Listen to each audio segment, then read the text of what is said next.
آدمی نے حضور نبی اکرم صلی اللہ علیہ وسلم کی خدمت میں عرض کیا، یا رسول اللہ صلی اللہ علیہ وسلم، جب میں بکری کو ذبح کرتا ہوں تو مجھے اس پر رحم آتا ہے، یا یہ کہا کہ مجھے بکری ذبح کرنے سے اس پر رحم آتا ہے۔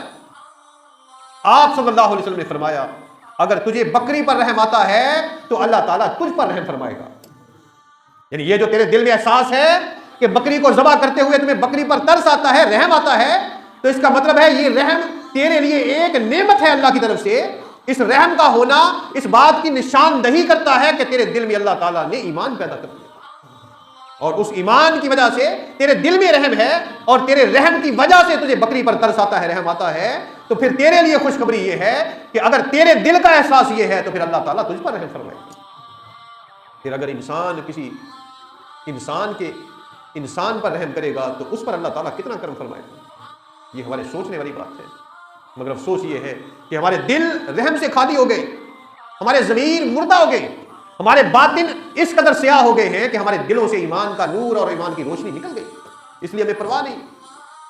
ہم اپنی زندگی جی رہے ہیں اور اپنا فائدہ کرنے کے لیے